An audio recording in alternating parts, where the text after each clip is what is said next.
RAG is effectively a way to process data to make it accessible to LLMs that it otherwise wouldn't have access to. So to make the LLMs a lot smarter on your specific data, everything moves so fast in AI, and that's something that you get accustomed to as a constant. And so, if you're not iterating quickly, then I think you're kind of bound to be left behind. The kind of things that you can do now with RAG, you probably couldn't do 6 months or a year ago.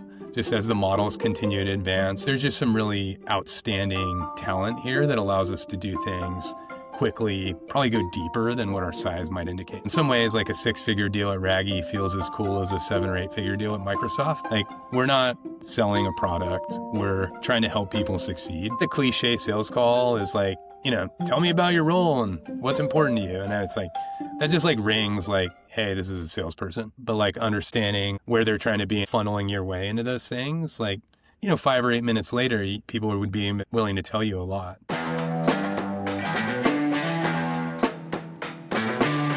How are you doing? Doing well. It's been a good one. Nice. Feels like it's been a while since we talked. How has life been since? It's been good. End of a quarter always has a certain energy about it, so that's been good. Indeed. How about yourself? Indeed. Yeah, just getting ready for the weekend. People are going to be off. 4th of July. I mean, that's unique to the States. So getting used to that as well. Do you have any plans? I'll be up in the Tahoe area this weekend. I had the same plan, and then we ended up switching. So we were going to rent a boat, and we have a friend who has a place there. That's cool. I hope you can avoid some of the traffic driving up and down there. Yeah, hopefully. I know it's crowded. I haven't done 4th of July up there in a while just because of it's so busy, but we have a place to stay, and so we're taking the kids up there. Awesome. Are you ready to go? Yeah, sure. Cool. Well, we're already recording, so let's get into it.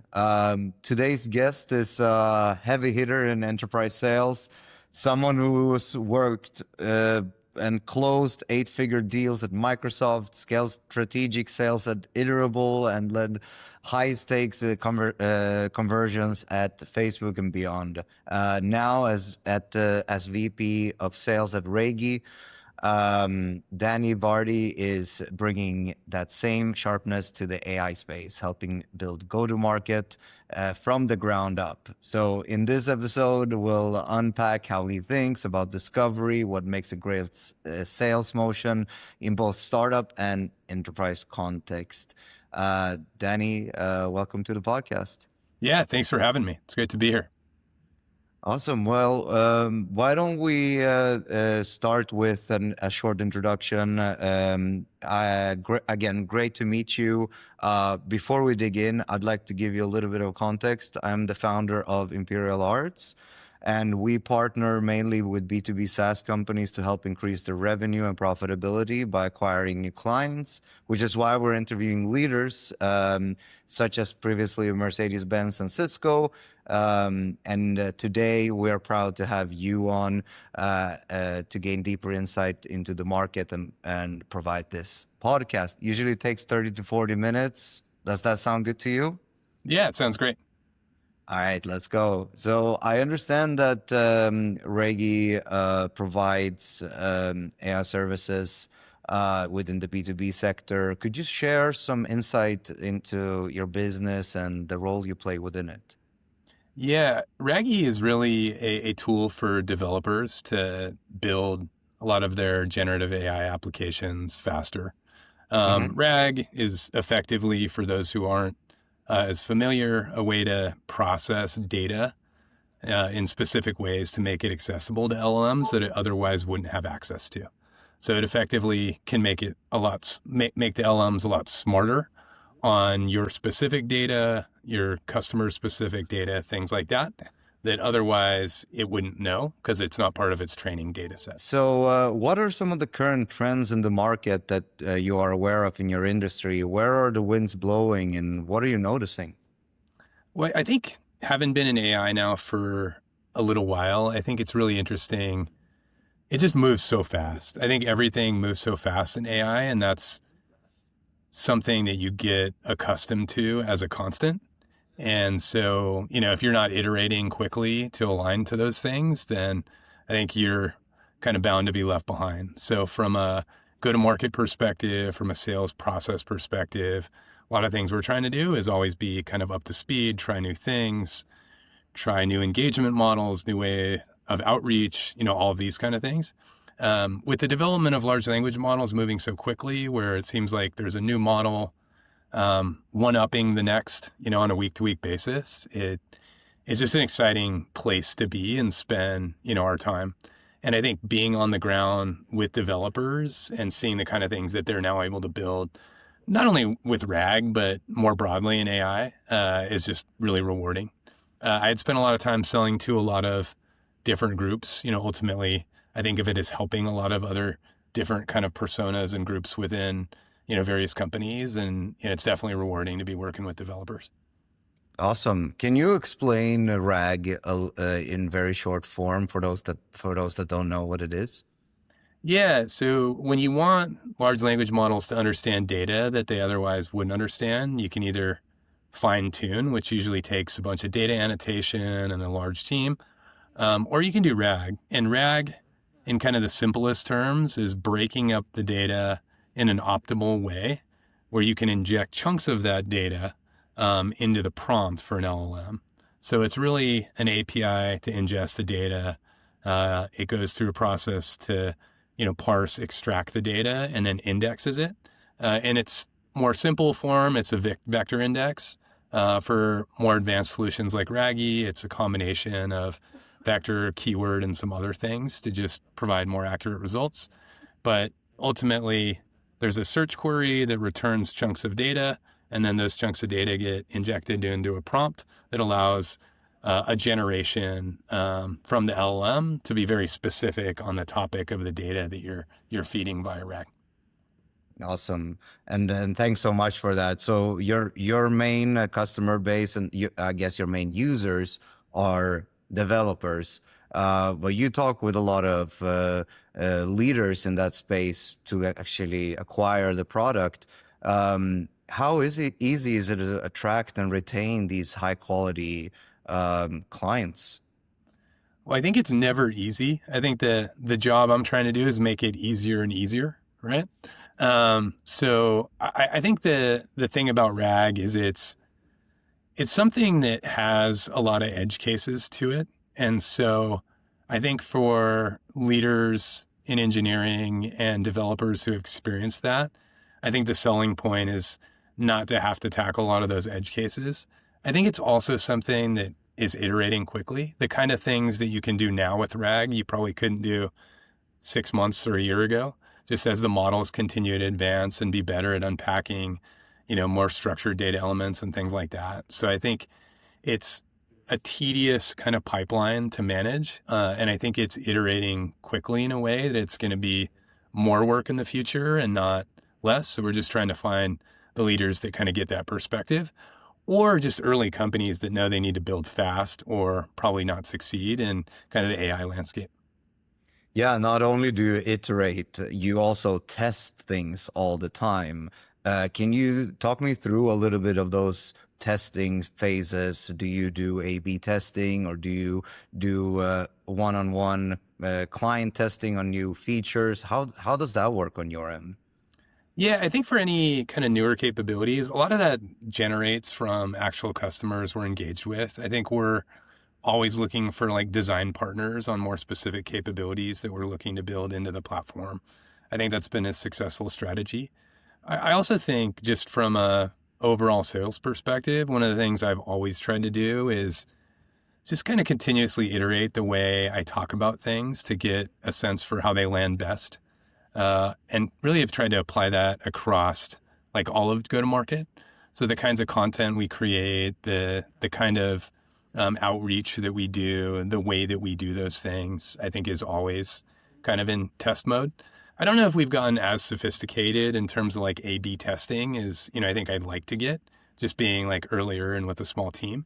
But the idea is always trying new things, identifying what works, trying to make those things work better and better over time is kind of how I'm always thinking about it. Yeah, from our previous conversations, there was a mention of the high sensitivity to BS in this sector. How are you handling new content within your company to uh, create growth and get to people more inbound, while also make sure that it's some real useful content you're putting out? Yeah, I mean, a lot of the content that we're doing is really generated by our engineering team, like including our founders who are both technical. So I think probably more so than anywhere else that I've been, the kinds of content and the the depth of the content is really important for this audience. Having worked with, really in the collaboration space, kind of all over the map in terms of, groups within a company, having spent time in kind of VR where it's was focused more on like operations and like training groups. I think kind of developers have this kind of leery attitude in some ways around like content and, sales in general. And so I think it's really important that the kind of stuff that we produce, the way we talk about the product, the way we interact in our conversations, the depth that we get into, all shows them that we're, deep technical and can ultimately really help them. Yeah, a couple of things sparked my mind here. First, you mentioned some of your previous experience, but you also mentioned design partners. You're quite a small design team, mostly engineers, right? How do you handle that workload in terms of designing new features and functionality? Yeah, I mean, I think everything we do involves like a lot of the team in terms of like perspectives. I also think that we kind of don't have like the traditional like boundaries around like what is my job that I don't think you ever really want in terms of an early startup. So the ability and willingness for people to flex into different roles allows us to do that. I also think that we've just built like an amazing engineering team that is the core for, hopefully a much larger team in the future. But there's just some really outstanding talent here that allows us to do things quickly, probably go deeper than what our size might indicate. Fantastic, fantastic. Yeah, I mean, this is probably your biggest unique selling point here is your talent, not only in your leadership, but also in engineering and design, and even investors. Right? How does that affect your organization and working within it? Yeah, I mean, I think we've been fortunate to have some really great early investors on Raggy. I think, some of the things that our team has been able to do before kind of led some credibility into our capabilities in terms of delivering something kind of really meaningful in the RAG space. So we're lucky enough to partner with Kraft, Valor, Chapter One, and Saga as like our early investors, which are some really amazing names. I think they've been great partners in terms of connecting us with teams, but also just in terms of advice and all the things that they're seeing in the AI space. So probably as much as anywhere I've been, especially at an early stage, I think we truly see them as partners and, take advantage of their learnings, not just with us, but with other portfolio companies. And I think that's been a big benefit to us. I think, every time you're at a startup, you learn things, and hopefully it's a lot of positive things, but sometimes it's things to do better. And I think in this case, like really wanting to take advantage of those groups is something that I've prioritized, and it's something that's been a big priority for our CEO and CTO, our founders as well. Yeah, we hear that all the time. People want the best people, and you seem to be in a very good position here. Yeah, again, you mentioned some of your previous career. Can you talk from a personal perspective of how it's been coming from big contracts at Microsoft to a startup like Raggy? How does is your sales process affected, and can you run us through a little storyline on how your sales career has been so far? Yeah, I mean, I think I have an interesting sales background because my first sales job wasn't at Yammer. My first sales job was actually in the craft beer industry. And I think That's in, right. in that world, I actually learned to make friends quickly. I then transitioned into financial services where like literally cold calling people about their life savings. And that was a very kind of structured learning around how to sell well. And I think the combination of those two things has served me really well when I transitioned into tech. Um, and also like continues to serve me to this day. Like we just hired our first SDR. I have him doing a lot of outbound calling, having trained people to call and ask people about their life savings. I think calling and asking people about their existing like AI infrastructure and RAG pipelines doesn't seem so hard. So it's been interesting across the board. But I think in that world, I really inherited the curiosity to like really learn about people. I think especially in kind of the financial services world, there's if you don't get people talking, then they hang up on you and they might swear at you. And so in tech, the idea that I've always carried over is I want to spend a lot less time talking and a lot more time listening. And I think that served me in every sales role. I also think like comparing something like Microsoft to Raggy, I think it's always relative. Doing a multi-million dollar deal at Microsoft wasn't super unique. Like at the time I was doing it, it's kind of the early days of Office 365. And, it had been there after doing some like interesting work at Yammer via acquisition. And so it was kind of amazing to be propelled into this role of getting to work on literally the biggest customers across the West Coast. But in some ways, like a six-figure deal at Raggy feels as cool as a 7 or 8 figure deal at Microsoft because it's Mhm. relative to where you are, some of the challenges that go into it, that kind of thing. And I've tried to borrow a lot from everywhere I've been in terms of how to build really smart partnerships with our customers. And I really try to look at it that way. Like, we're not selling a product, we're trying to help people succeed. And that kind of mentality that I kind of learned early, but developed more so at Microsoft has been something that I've tried to carry, regardless of where I've been and the kind of deal sizes that I've worked on. And I think it's allowed my teams to build like trust and credibility, even when, some of the external factors you might look at aren't there to support it. And so I think it's a really important aspect of selling. And I always think that from an engagement perspective, being genuinely curious, being authentic, those kind of things, the more complex the deals you get into, the more complex the relationships you have with customers, the more critical and important those things are. Because people are Yeah. either going to see that you really want to help them, or they're going to see that, maybe you're there for the payout or the paycheck or something like that. Yeah, that's some true words right there. When you look at the next 6 to 12 months in Raggy, where do you see the biggest opportunities for growth that you are really excited about, and where do you see the biggest gaps that need to be fixed? Yeah, I think there's a movement for large companies around their data, almost in the reverse of what I saw in the early Office 365 days with Microsoft, where a lot of people, at least with some of the relevant data that we might use, are more and more protective. So I think there's some enterprise opportunities to do more and more kind of configurations with Raggy for like private cloud and other configurations like that line up with some of the enterprise companies that we're talking to. So, Mhm. having a lot of experience with big companies, I see a lot of opportunity there. I think it's also just facilitating and making things easier for, any of the companies we're working at.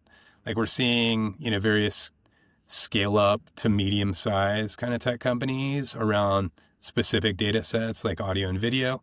We're also seeing a lot of layers of AI that people want to build. I think in the early days of Raggy, go back a year when I started, mostly it was chatbots. I think now people are getting into more and more advanced applications. And I think I get excited about how we can maybe tee that up. I think one of the things that we've done well with the platform is created some open source and reference apps that facilitate not just the RAG portion, but like the actual front end and building those things quickly. And I think we'll do more of that.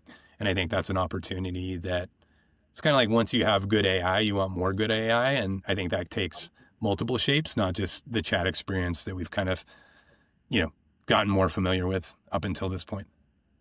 Yeah, the fact that people are moving away from chatbot and more into and having more integrated solutions into their product now, uh, is that something that you are also working on communicating? Let's say, how important is it for you to build um, more strategic communication right now, whether that be through brand or company positioning or just getting stories out there more clearly to ideal partners and clients? Is that something that you're looking into? Yeah, always. I mean, I think, when you're early, you always want to do as much as you can to be more credible. And I think most of what we've done so far, the credibility is baked on the product itself and how well it works, but also, the way we interact and engage with those partners. I think the more you can do to tell cool stories that are hard elsewhere and work really well for your customers, it's really important. So, getting those initial case studies are the hardest. We have a Yeah. few cool ones now, but we certainly expect some kind of more advanced and even bigger ones that are coming. But also telling those stories, I think, is a critical part of not just selling, but GTM in general. Yeah, so creating content is one of your outlets to create credibility. For example, the case studies. Is there anything else you're currently looking into that you think will move the needle? Yeah, we're trying to just be very regular with like technical content. There's been some specific areas that are just really interesting for what we do, like MCP, supporting like more agentic frameworks that I think there's a lot of buzz around, but I think like having like real solutions is definitely an opportunity to kind of filter through the buzz in a way. And so I think we're really optimistic about some of that, and it'll show up in smart content that we write from a technical perspective, but also ideas that we share.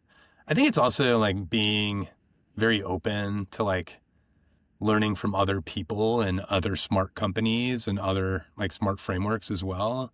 I not that many things that I've said to customers are like completely original. Like I learn from people that know better than me and distill it down in a way that makes a lot of sense. So whether it's learning from like our CEO or our CTO or our like other really smart engineers on the team, I think it's super helpful to have that lens. And I've always kind of tried to do that. Like, you don't want to sound like a sales guy. You want to sound like the people that know the product, the experience, the vision the best.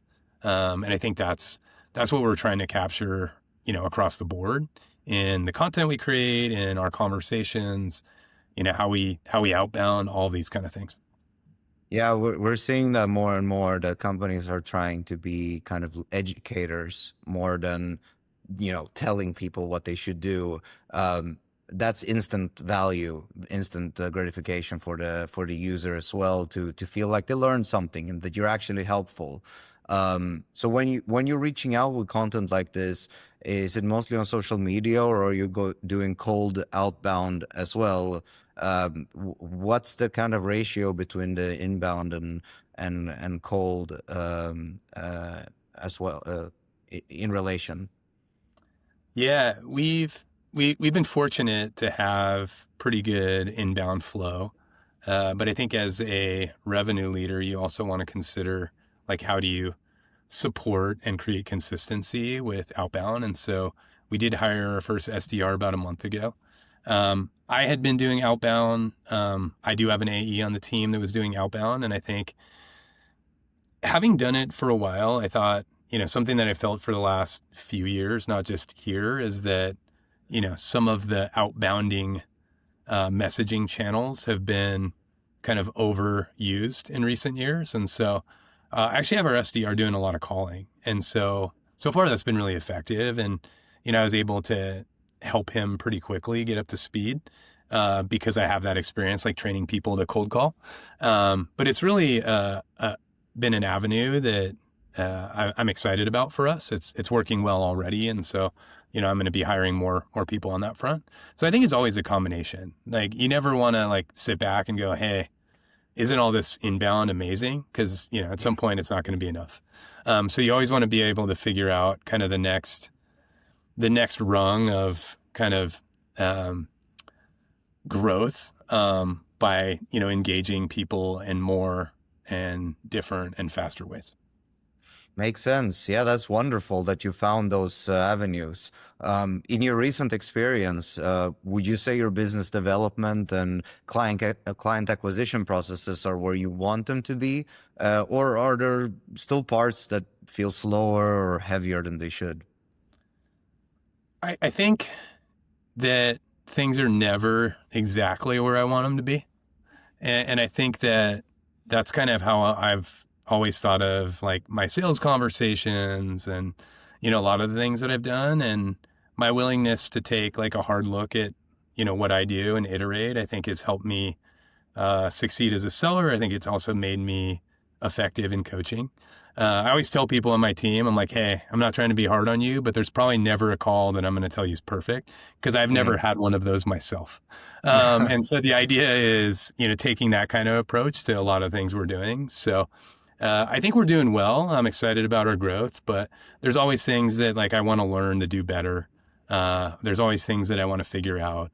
That's kind of how I always approach it. I think when you get comfortable or stagnant, you're kind of at a disadvantage, especially in a world that's moving as fast as AI. Yeah, so in terms of your company growth, what are your currently your biggest frustrations and why? Let's say if you had a magic wand that you could wave to solve one thing, what would that one thing be? What's screaming at you right now? I don't know that there's one big thing. Let's I kind of, let's do top three. yeah, I think it's always like, how do we just get more meetings, right? Like more meetings means the opportunity to scale the team further. And Right. so, the focus right now has been on sales development and it's working. So I'm going to be hiring more sales development. I think probably as a team being a little more consistent with our content because I think it's worked really well. I think being able to iterate like our ad spend in a way that's just like more and more meaningful are three big things that I'm paying a lot of attention to right now.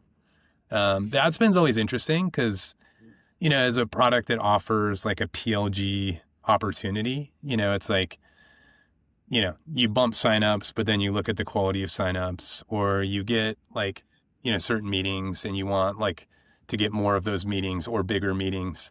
So there's always like iteration to those three things that seem to be the core focus for me, at least at this moment. I think there's always other things that I'm like looking at in the periphery though. I think, there's always a goal to be focused on those big priorities. And those are probably my top three right now, but there's always like lingering priorities, in startup land as well. Yeah, well, what have you tried before, and what didn't work in terms of growth? What's some lessons learned? I think we've been pretty fortunate here. Like a lot of the things have worked pretty well. I think, some of the stuff that we've done on ad spend, I think we continue to kind of iterate to be more effective, more efficient, Mhm. allow us to like scale further. I think that, I'm always thinking about how we engage customers in the best possible way from a value perspective. And so, I think there's things that I did 6 months ago that I would never do today, but I think that's almost expected. Mhm. The If I was to like take a step back, away from Raggy at like past companies, I think, like setting the expectations for AI in a different way, and or being more aggressive with some of our outbound are things that I saw, and that's why that's a lot of what I'm focused on here. In addition to the things that I like felt like I did pretty well in past roles. Makes sense. Yeah, you talked about hiring, and we usually ask when when it comes to building or scaling teams to provide and help drive growth. Do you prefer doing most things yourself, or are you more focused on finding the right partners and systems to take things off your plate? I think that I've done both, and I think I value both. I think Right. that so far at Raggy, the interest level has been so high that I haven't felt as much need to partner, but I'm never afraid to partner. And there will probably be a point where I need more help than because of like the volume of hires and the amount that we want to scale, where I think I'm going to be more open to that. Um, at this point in time, like the level of effort versus the payoff, has been worth, me doing some of that. And I think typically in the earlier stages, that's how I've handled it. And it's gone well in that way. But I think as we scale, there's always opportunities to have people helping with, different problems, and scaling can certainly be one of those. Yeah, I mean, it makes sense. It is still relatively, at a startup stage. It's relative where you are a startup or an established company at this point. But I can imagine you have to wear a lot of different hats. What are you responsible for? How are you currently spending your days? Yeah, I mean, a lot of my time early on are doing a lot of the things that I would ask of my team, right? Like I think being an early, you know, revenue, GTM, sales leader, it means being willing to do all the stuff that you ask of your team. So a lot of my time is spent selling, engaging with customers. Obviously there's an element of like higher level coaching and like, ideation and strategy that plays into that. But I find that getting my hands dirty is one of the best ways of learning as well. So even in the roles where I was not asked to sell as much, I always did because I found it important as a way to just be very involved to learn faster and more specifically about how things should be done. So there's not a role that I've had where I wasn't very active in like deals and opportunities, whether as it was like riding shotgun or, closing them myself. And I think in this world, like there's a lot of deals that I've done that people on my team haven't done yet. And so I'll probably continue to lead a lot of that stuff for the time being. And probably will never take like my finger off those deals altogether. I think that's something that, has helped me throughout. And I don't see a point where it won't be valuable to Raggy and my team or teams, as we continue to scale. Yeah, totally makes sense.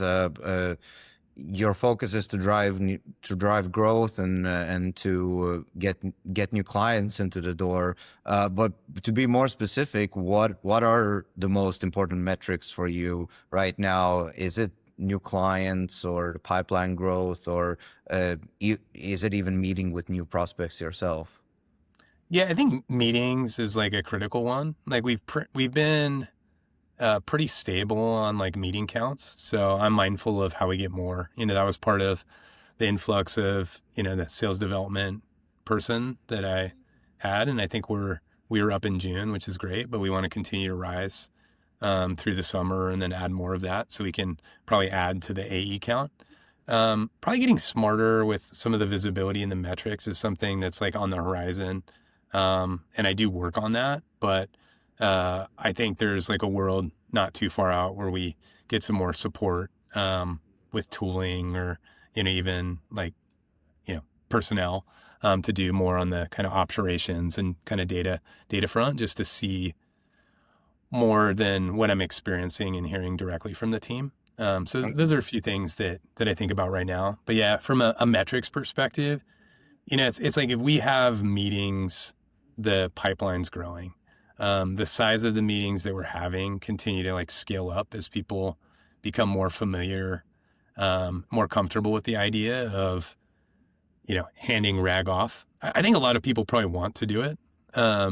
They just weren't aware of a solution that was probably credible or good enough to be able to do it. And I think, that's our job, is to make them more comfortable. And so when we have those meetings, those conversations go well. the product, being able to test it and try things always supports that. So just getting more people in the door. That can also come in the form of signups. We had our best sign up month this month. I'm always watching that probably on a daily basis. So, Congratulations. we want all those things to kind of move in tandem. And signups a lot of times turn into meetings too, depending on the profile of the user.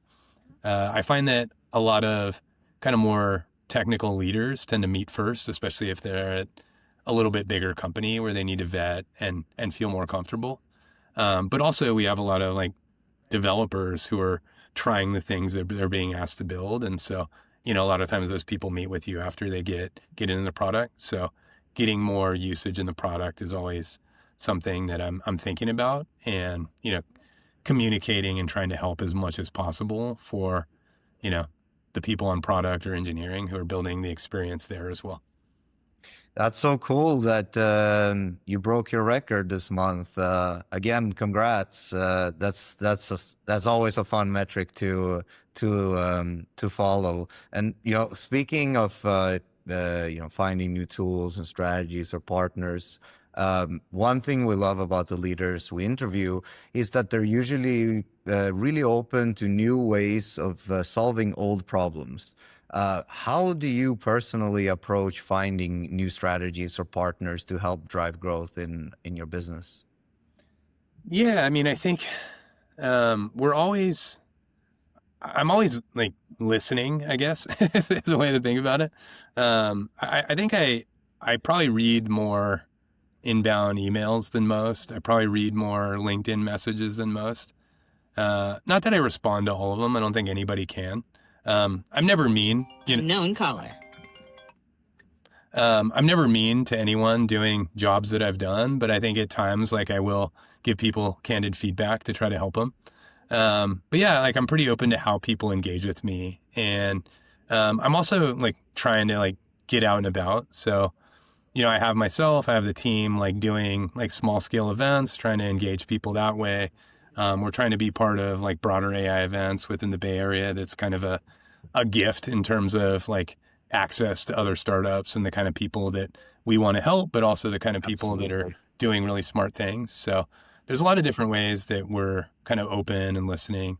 I'm fortunate to have a number of like other sales leaders that I call friends that, are doing cool things as well. And so being able to reach out to them and learn off their perspective or learn from partners that they're engaged with.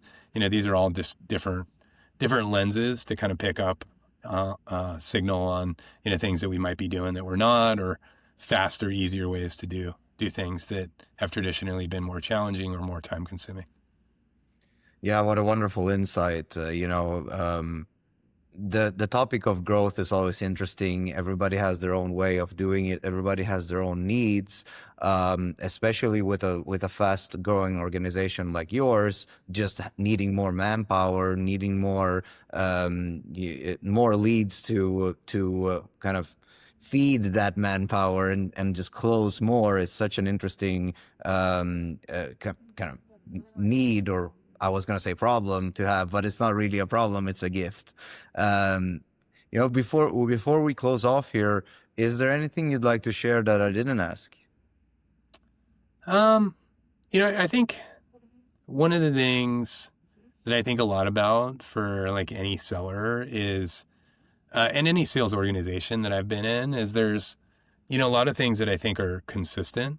But then there's always things that are different. And some of the things that are consistent are, the way that you learn about your ability to help, and the problems that like a partner and customer have. So I think you touched on discovery. I think that's always a focus area for me, is like, how do we really learn about the kind of things that our potential partners and customers are facing, and how do we like really understand how we can help them?